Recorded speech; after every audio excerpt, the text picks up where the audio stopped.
Welcome to episode 9 of Book Nerd Paradise, where we get to know an author as they tell us one of their favorite quotes, read from their work, pose a trivia question, and give away a book or two. Hello, I'm LRW Lee, author of the Andy Smithson Epic Fantasy Adventure Series. The ebook of Book One is always available for free download on Amazon, so please take advantage of that today. Today, we welcome sci-fi author Laura Liddell Nolen as our guest. Laura grew up in Hattiesburg, Mississippi, where she spent lots of time playing make-believe with her 2 younger brothers. They supplemented their own stories with a steady diet of space and superhero-themed movies, books, and television. The daughter of a comic book collector, she learned how to handle old comics at an early age, a skill she's inordinately proud of to this very day. Laura loves coffee, dogs, and making lists. She has a degree in French and a license to practice law, but both are frozen in carbonite at present. She lives in Houston, Texas with her husband and 2 young children. Welcome, Laura. Hi, thanks for having me. Laura, what will you be giving away? Okay, so I'm going to give away 2 copies of The Ark, which is the first book in my new trilogy, the Ark series, and it's going to be an e-copy available via Amazon. Great, that's awesome. I'm sure people will love to get a copy. To enter to win this giveaway for these 2 copies, all you need to do is watch this episode and put a brief comment, just a really quick comment over on YouTube. Liking is not going to enter you. I'll just stick a very quick comment on what you thought about the episode or anything related to it, and you'll be entered to win. So Laura, you'll be reading from The Ark. Would you give us a brief synopsis? The Ark is about a young convict who is trapped in prison on the last day of Earth. And her parents are a doctor and a senator, and her brother is planning to be a botanist. And she has this really upstanding family, and they've all secured spots on an ark. And there's a meteor coming to destroy the planet. So she's got to break out of prison and somehow stow away on this spaceship in order to survive the meteor. But the closer she gets to reconciling with her family, the more of an outlaw she has to become. Okay, yes, nothing like flirting with the law to create a little suspense, huh? You've selected a favorite quote. What is that and why is it a favorite? Well, I selected a quote by Alan Rickman, who's obviously he plays Professor Snape in the Harry Potter movies. And when the final movie came out, he wrote a letter, an open letter to J.K. Rowling, and it was published, and it really touched me because he's obviously a fan of the series in the same way that, we are. I know you are, so am I. And the quote is, "It's an ancient need to be told stories." And I love that quote because to some extent, it kind of validates what we're doing here. I love to be told stories and I love to tell the stories. And so having the feeling that that's a very human interaction, it's a very human thing to do.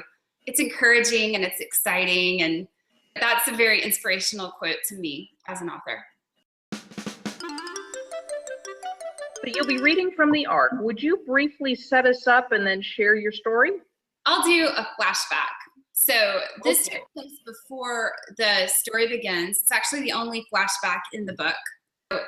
Char, my main character, has been arrested for a crime after the final age cutoff for eligibility on an ark. So if she's convicted, she's going to die in prison. And if she can beat the charges, she'll be eligible to get on a spaceship with the rest of her family who, they have no problem getting on a spaceship. So this is after her arrest, and it's her first meeting with her lawyer. I'm in a holding room, sitting on an iron folding chair.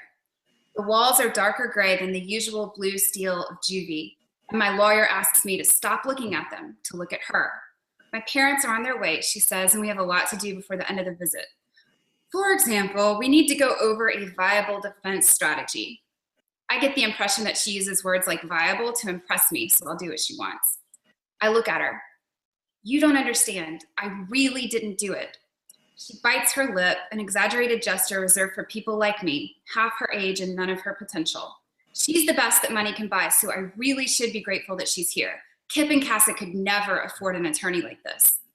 Charlotte, we'll get so much further if you just tell me what really happened. You're not the one they want. It's this James Kingston, the ringleader, or those other two kids that you work with. We'll get farther if you believe me. I don't work for Jimmy anymore. Further. What? It's further, she pronounces carefully. I raise an eyebrow. She returns my gaze in silence, like I'm really going to talk about grammar right now. I continue to stare, nonplussed, and eventually she looks down at her legal pad with a world-weary sigh. I decide to start over. Miss Liston, I left him, I swear. You had 6 calls from Kip Karsten the day before the robbery. That wasn't related. Well then, what was he calling you about? He never mentioned a job. We were just talking, really. She leans forward. If you don't plead out of this, you're going to be ineligible for an ARC. You realize that. This is your 3rd offense, and the victim isn't going to make it through the trial. You'll go away until you're 21, at least, and the meteor will hit in 1 year. You're going to miss the final lottery. This is the end of the line, Charlotte. I'll tell them everything I know about Kingston, but I can't plead out, not this time. Well, why not? I know better than to explain myself to people like her, people who only hear the worst. No matter what you say, they think that you're lying. And everything in your head, everything you want to believe about yourself feels thin, dirty. But she has a point. I really have to beat this one. So I try to explain. I made a promise. After the last job, when I got out, I swore I would leave Kingston. This is literally my last chance to prove myself. That's why I can't plead guilty. You made a promise to your parents? They'll understand. No, not to my parents, to someone else. To Kip Karsten. Charlotte, he's a thief. Kip is the furthest thing from my mind right now. So I roll my eyes, even though that never helps in these situations. So I've heard. My lawyer removes her glasses and fake massages the bridge of her nose. It's another move reserved for people like me who are beneath her. But I can't change my mind on this one. She won't help me unless I do, so there's nothing else for us to talk about. I go back to staring at the walls. We're still sitting like that when my parents show up. Mom hasn't been crying this time, which is unsettling, and my dad looks at me like I'm a stranger, which is something I've actually gotten used to by now. I stand, but my mom doesn't try to hug me. Her arms are crossed, even though I've just been through the scariest night of my life and haven't seen her since yesterday morning. I didn't do it. She shakes her head. She expected that. Now she's backing away. Charlotte, sweetheart. Don't start with that, Cecilia. She's got to see reason. Sit down, Charlotte. My father is all business. He looks at me right in the eyes. Now tell Miss Liston what happened so we can figure out a way to get you out of this. Dad, I did. I was walking back and somebody grabbed me and that's how I got this bruise. And I try to show him my neck and shoulder, but he looks away when I pull my collar back. They did something to me. I blacked out. When they let me go, I was in the house and there was blood and the police were already at the door.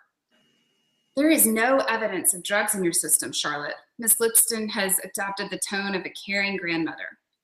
This is behavior that's reserved for people she wants to impress, like my dad. Everyone's always at their best around Senator Turner. The police will say you got that from the victim during the struggle.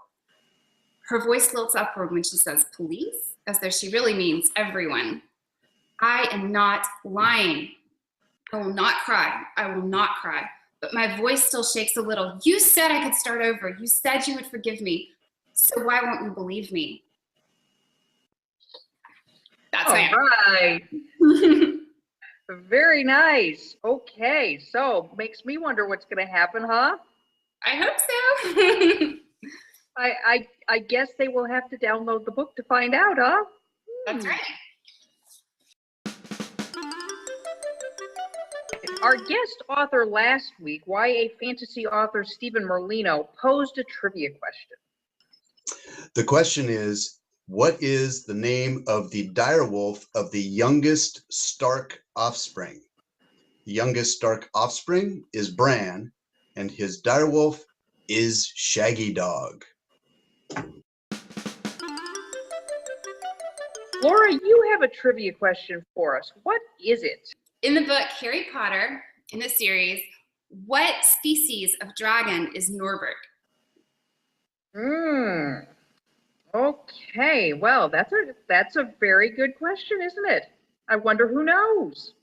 Well, Laura will reveal the answer to this trivia conundrum next episode, so be sure to subscribe so you don't miss the answer. So, Laura, any final thoughts you'd like to leave with our listeners? Yeah, especially if you are an aspiring author, I just want to encourage you to keep writing. I really believe that anyone can improve. Everyone from like Stephen King all the way down the line to the worst writer there is out there. You know, as long as you're working at it, as long as you're trying to better yourself doing this, you know, you can, it's possible. So keep going, don't quit. I hope you enjoyed getting to know Laura Liddell Nolen a little bit. I'm LRW Lee, author of the Andy Smithson Epic Fantasy Adventure Series. Be sure to download Blast of the Dragon's Fury, the first book in the series, which is free on Amazon. Our guest for the next episode will be YA sci-fi author Risa Walker. She's the best-selling author of the Chronos Files series, a fast-paced cat-and-mouse time travel game across multiple centuries. I'm very excited to chat with her and get to know her a little bit, and I'm sure you will be interested to hear her too. Click the button to subscribe to the Book Nerd Paradise YouTube channel so you don't miss upcoming authors, giveaways, and answers to trivia questions. Thanks so much for watching.